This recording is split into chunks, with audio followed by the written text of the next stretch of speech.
Hey guys, it's Anna and welcome to the channel.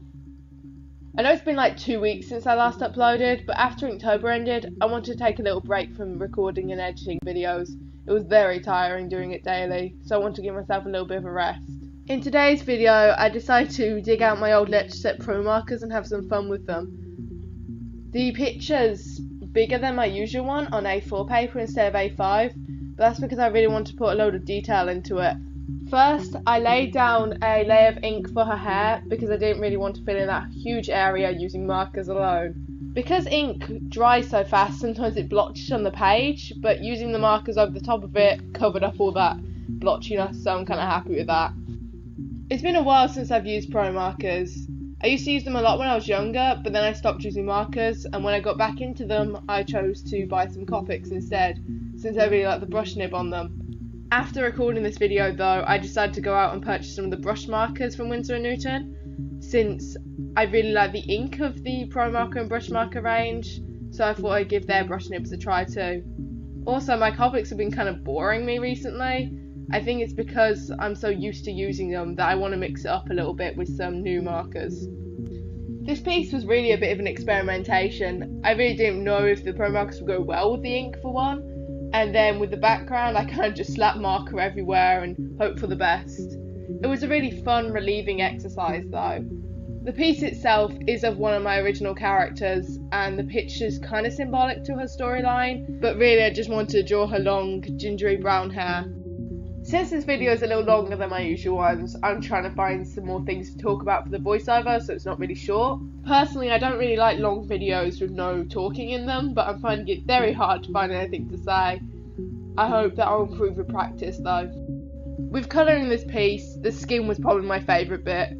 I really love doing skin with marker because of how the alcohol markers blend together to create such a nice blended effect. I was using really limited skin tones since I had limited myself only to the Promarkers I actually had near me. But still, I think the skin turned out fairly good. You'll notice that some of the markers I'm using with the skin have a brush nib. That's because they're the Letraset Flexmarkers, which are basically the brush markers before the rebranding to Winsor & Newton. I picked up a pack of these a while back because I liked the nib, but I still haven't used them much. But I'm liking the skin tone that it came with. Also, I probably should have said this at the start, but the lighting on this video is going to be a little weird. Because it's getting really dull where I live, I had to use these lights I bought to try and make the video brighter, but they still look a little dull in recording, so I'm sorry for that. Also, the ink does reflect with them, which is really annoying when I'm painting it, because sometimes I can't see where the lines are because I'm trying not to get any of my shadow in the piece. Also, while we're on the topic of apologising for things, I'm sorry for the quality of this voiceover. I'm using a really bad microphone because I haven't bought a better one yet, but I still hope that you can enjoy this voiceover. In the last couple of weeks, I've been trying to come up with a schedule for both my Instagram and my YouTube. While I do have a tentative one set out for my Instagram, by the way, the link for that is down below. I'm slightly more active over there than I am on YouTube. My YouTube schedule still is a little shaky. I want to get up around one video a week, but I don't have great lighting to record all the time, and the videos tend to be quite short, without voiceover as well, because the editing time takes up too much time in my life. So, I'm still working on that. In the next videos, you're probably going to see a lot of these ink Promarker combos, because I'm really liking how it turned out with the picture. I have done a few more pieces using this technique and it's continued to go well, so I'm really liking it. It's kind of rejuvenating my spirit for art because I was getting kind of bored with it. As I said earlier, I think using just the same materials all the time can kind of drag you down, which is why I like to try and mix it up ever so often. That's actually how I got into watercolour back in January, I think it was, because I was getting bored with the markers I was using through December, so I said to myself, why don't I try out some watercolour? Although I actually haven't used watercolour much recently because of Inktober. I've kind of been obsessed with ink, so I'm trying to get back into watercolour again. I've been trying a few different filming angles recently. Since my phone broke, I can't use the overhead filming anymore, so I've been using my camera on a tripod. My desk's rather small though, so I can't get it overhead anymore, so that's a little annoying.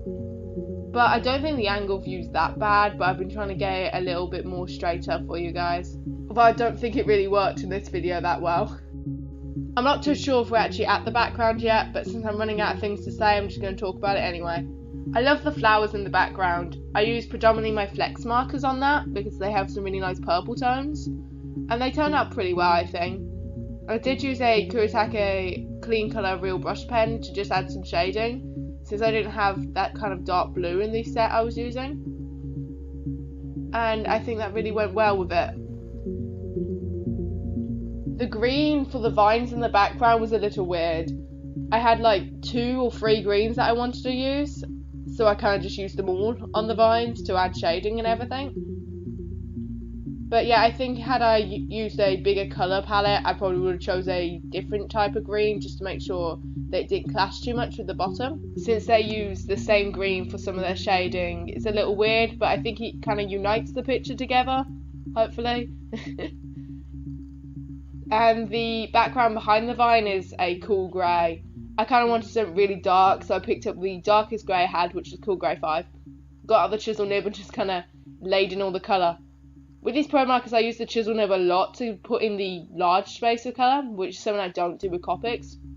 Mainly because my Copic pieces are a lot smaller, so I can use the brush nib to its full potential. But I enjoyed using the chisel nib on this big area. It definitely filled in the paper a little bit more quicker, and it was less blotchy.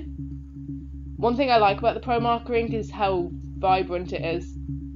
I mean, Copic ink is really vibrant if you get like the really vibrant colours. Some of it's kind of dull though. But the Letraset Promarkers have such a bright colour, and with my testing with the Winsor Newton ones, they've retained that colour, which is what I like, because I like bright colours.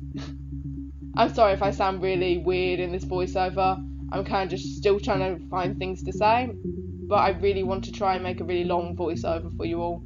I probably haven't got to this bit in the video, but I'm going to talk about it anyway. I put some shines in her hair to really brighten the piece up by using my Uniball Posca paint marker.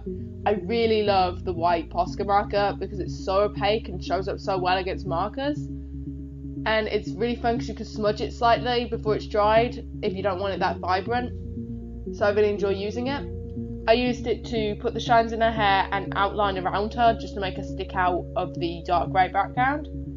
To add though some shines, I also used my white polychromos crayon to go over the top. I find that crayon kind of really blends it all out and makes it look a little bit more natural.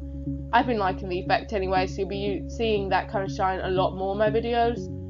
Recently I've been trying to try out some new techniques with my art to make it more interesting for me. So I hope you all enjoy seeing that process as I try new things with it.